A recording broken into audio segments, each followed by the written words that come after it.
Halo semua, saya Hana Khairunisa dari Prodi Ilmu Komunikasi Universitas Nasional. Di sini saya akan menjelaskan tentang sosialisasi serta pengertian sosialisasi, bagaimana cara bersosialisasi, fungsi dan tujuannya bersosialisasi. Next, penjelasan dari saya. Yuk kita simak bersama.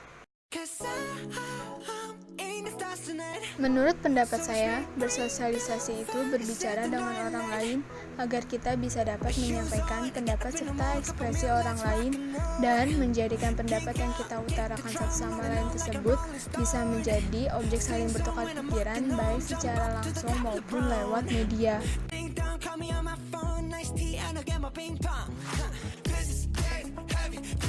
Apa yang kita ketahui tentang sosialisasi? Dalam buku Dasar-Dasar Sosialisasi karya Sutaryo, sosialisasi merupakan suatu proses bagaimana memperkenalkan sistem pada seseorang, serta bagaimana orang tersebut menentukan tanggapan serta reaksinya. Sosialisasi ditentukan oleh lingkungan sosial, ekonomi, dan kebudayaan, di mana individu tersebut berada. Selain itu, sosialisasi juga ditentukan dari interaksi pengalaman serta kepribadiannya.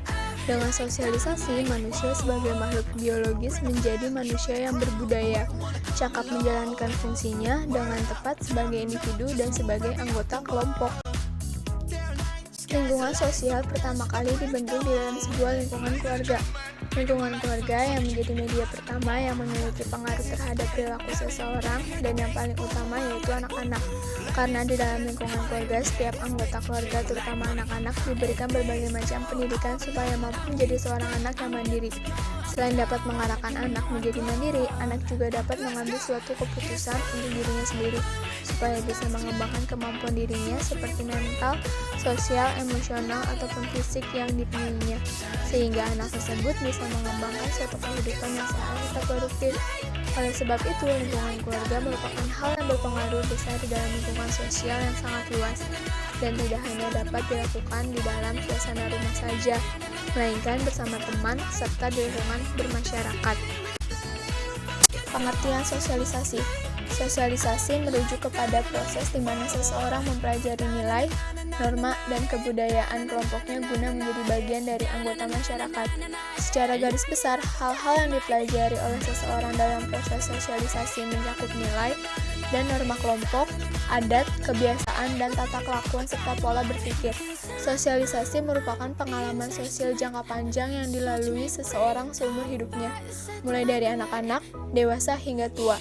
Sosialisasi merupakan elemen penting dalam pembentukan kepribadian dan karakter seorang individu.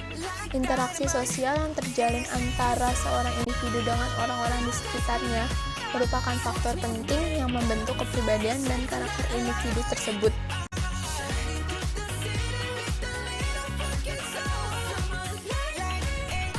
Jenis sosialisasi. Terdapat dua jenis sosialisasi yaitu sebagai berikut. 1. Sosialisasi primer merupakan sosialisasi pertama yang berlangsung sejak seseorang masih anak-anak. 2. Sosialisasi sekunder merupakan sosialisasi lanjutan yang berlangsung pada saat masa peralihan dari anak menuju dewasa.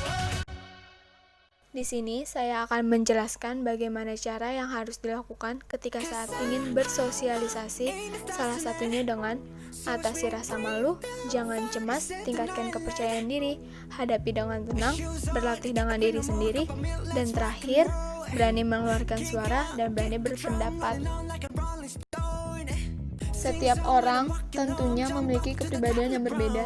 Jika kalian melihat teman kalian dengan mudahnya dapat beradaptasi kemudian bersosialisasi dengan lingkungan dimanapun dia berada, jangan pernah iri atau merasa kecil hati. Teman kalian bisa jadi seorang yang ekstrovert dan kalian menganggap diri kalian sendiri sebagai seorang introvert. Ingat, introvert bukanlah suatu kekurangan dalam diri seseorang, tetapi tak ada salahnya berusaha agar dapat bersosialisasi dengan lebih lancar lagi.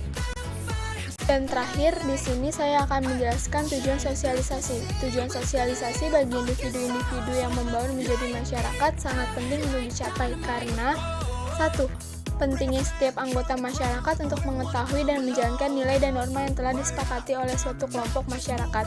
2. Supaya setiap individu dapat mengendalikan fungsi organik melalui proses latihan bawah diri yang tepat.